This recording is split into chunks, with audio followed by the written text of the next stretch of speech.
आप देख रहे हैं तेज खबर 24 और वक्त है खबरों का। रीवा नगर निगम चुनाव के बाद एमआईसी की दूसरी बैठक में कई अहम मुद्दों पर चर्चा करते हुए बचे हुए पुराने कार्यों एवं नए कार्यों को प्रगति देने के लिए चर्चा की गई। चर्चा के दौरान मीठे जल को घर घर पहुंचाने एवं जल निकासी सहित पूर्व से बचे हुए कार्यों को जल्द पूरा करने पर गंभीरता से चर्चा की गई। बैठक को लेकर महापौर अजय मिश्रा बाबा ने कहा कि आज एमआईसी की बैठक में शहर के प्रमुख मुद्दों पर चर्चा की गई है, जिसमें सर्वप्रथम जल निकासी एवं शुद्ध मीठे जल को लोगों तक पहुंचाना उनकी प्राथमिकता रहेगी। महापौर ने कहा कि चर्चा के बाद परिषद में सभी मुद्दों पर एक बार चर्चा करने के बाद जल्दी कार्यों को गति दी जाएगी। वहीं चुनाव के समय किए गए घोषणा पत्र के संबंध में उन्होंने कहा कि पितृपक्ष खत्म होते ही एकल खिड़की एवं मेयर हेल्पलाइन की शुरुआत की जाएगी। सबसे अहम घोषणा घर घर मीठा जल को पहुंचाने को लेकर महापौर ने कहा कि इस बात पर चर्चा लगभग पूर्ण हो चुकी है और जल्द ही कार्य की शुरुआत की जाएगी। आपको बता दें कि नगर निगम की सरकार बनने के बाद अल्प समय में किए गए बड़े कार्यों के बाद अब महापौर नगर निगम के राजस्व को बढ़ाने के लिए अपने ही संसाधनों का उपयोग करेंगे। महापौर ने कहा कि नगर निगम क्षेत्र में पड़ी नगर निगम की रिक्त भूमियों पर दुकानों का निर्माण कराया जाएगा, जिससे न सिर्फ नगर निगम का राजस्व बढ़ेगा बल्कि बेरोजगारों को रोजगार भी प्राप्त होगा। यही नहीं, सड़कों पर घूमकर व्यापार करने वाले लोगों को स्थायी जगह मिल जाएगी, जिसके कारण यातायात व्यवस्था में भी सुधार आएगा।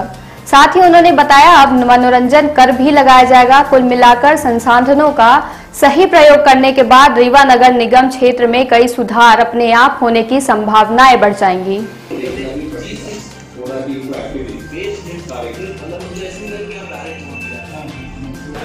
आज असल में जो एमआईसी की बैठक थी वो प्रधानमंत्री आवास योजना के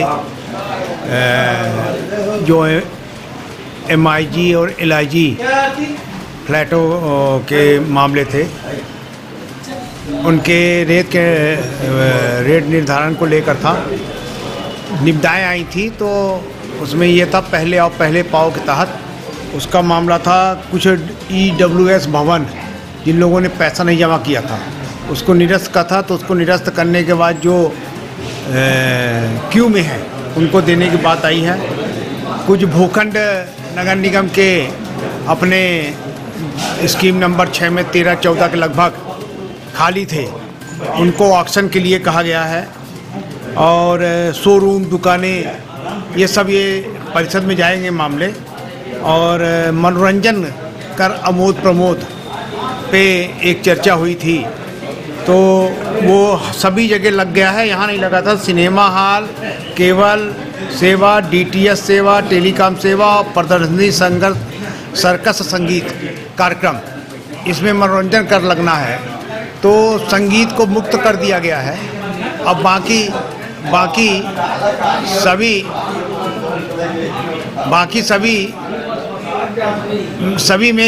सभी में कर लगा दिए गए।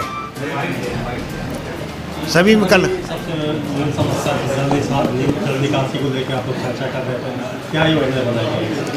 देखिए, स्टॉर्म वाटर ड्रेन का मामला है। जल निकासी को लेकर जो समस्याएं थी हमारे यहाँ, तो स्टॉर्म वाटर ड्रेन का के कुछ पैसा हमारे यहाँ पड़ा हुआ था 4 करोड़ के लगभग। तो संविदाकार उसी पुराने रेट पे काम करने को तैयार हो गए हैं। तो जो हमारा रीवा हॉस्पिटल के सामने एरिया पानी से डूब गया था पूरी तरह से, एक उसको बनवाना है। और जो हम लोगों ने इस बरसात में चिन्हित किया, जहाँ जहाँ पानी बहुत भरा, उन एरियाओं को हम स्टॉर्म वाटर ड्रेन से जोड़ देंगे। और पीडब्ल्यूडी के अधिकारियों से चर्चा हुई है। जो दीनदयाल धाम के सामने वो नाला बन रहा है, स्टॉर्म वाटर ड्रेन का, सड़क के पानी जो बरसात में बहता है उसको निकासी का, वो उनका लेवल गड़बड़ है, तो उसके लिए बोला गया है कि उसको सही किया जाए। नदी का पानी भी जैसे गंदा होता है, उसको रोकने के लिए क्या प्रयास किया जाएगा? नहीं, नदी के पानी, नाला तो नदी में बहने ही नहीं चाहिए। यहाँ पर सीवरेज एक योजना आई थी, वो योजना फेल हो गई, जिसका हम लोगों ने 2016 से लगातार विरोध किया। तो नदी में तो पानी जाना ही नहीं चाहिए। और अपनी कोशिश ये है कि अभी फिर टेंडर हुआ है उसका, अगर वो होता है तो गंदा पानी को नदी में रोकने की व्यवस्था की जाएगी। हाल के समय में बड़े कार्य हो चुके हैं अभी तक आपके कार्यकाल में, अभी ये कि जो आपके कुछ रोका पकड़ ऊपर कुछ मुद्दे हैं जो अभी भी शुरू नहीं हुए हैं, जैसे एकल खिड़की हो गई, मीठा पानी का हो गया, आपका मेयर हेल्पलाइन हो गई, इस तरह के जो मुद्दे थे हमारे। एकल खिड़की हमारी कंप्लीट हो गई है, ये पितृपक्ष चल रहा है, नवरात्रि में उसका लोकार्पण कर दिया जाएगा। मेयर हेल्पलाइन का पूरा सॉफ्टवेयर तैयार हो गया है, 15-20 दिन के अंदर वो भी लाइन अप हो जाएगा। और आपके 199 करोड़ की पेयजल योजना का टेंडर होने वाला है, अक्टूबर तक में टेंडर हो जाएगा, वो कार्य चालू हो जाएगा। और सेल्फ फाइनेंस स्कीम के अंतर्गत हम लोग ये लगे हुए हैं कि सेल्फ फाइनेंस स्कीम में हम जो हमारे भूखंड खाली पड़े हैं उसमें दुकानें बनाएं, उसको बेचें।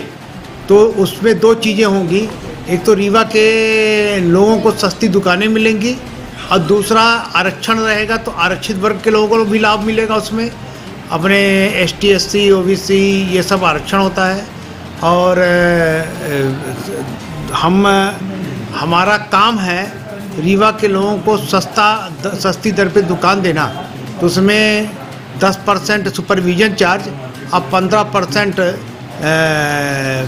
प्रॉफिट लेकर, अब 5% डेवलपमेंट को लेकर 30% लेकर हम जो कलेक्टर रेट पे भूमि की लागत होगी और जो कॉन्ट्रैक्शन की एक्चुअल लागत होगी उस पे लोगों को, रीवा के लोगों को दुकानें उपलब्ध कराएंगे। मछली मार्केट में दुकानें उपलब्ध कराएंगे, तो फिर भी कुछ लोग अभी भी चोरी छुपे बेच रहे हैं, जिसके वजह से वो मार्केट में वो 6 लोगों को आज चिन्हित किया गया है, उनके खिलाफ कार्रवाई तत्काल की जाएगी। अब मछली मार्केट के लोग आए थे, उनकी व्यवस्था बनाई जा रही है। वो चूँकि एयर कंडीशनर बनना था पहले, मछली विभाग ने उसका पैसा नहीं दिया, वहाँ पर एयर कंडीशनर, फ्रीजर ये सब का प्रावधान था, मछली विभाग ने पैसा नहीं दिया। तो अब हम लोगों ने ये किया है कि उसमें होल करा के झांस लगवाना है, पंखे लगवाने हैं। और मछली मार्केट के ऊपर 2 फ्लोर में मीट मार्केट और चिकन मार्केट का भी प्रावधान कराया गया है। वो शहर के मध्य और शहर से हट के एक अच्छी जगह पे हो जाएगा, तो सारा व्यवसाय वहीं पर चलेगा। नगर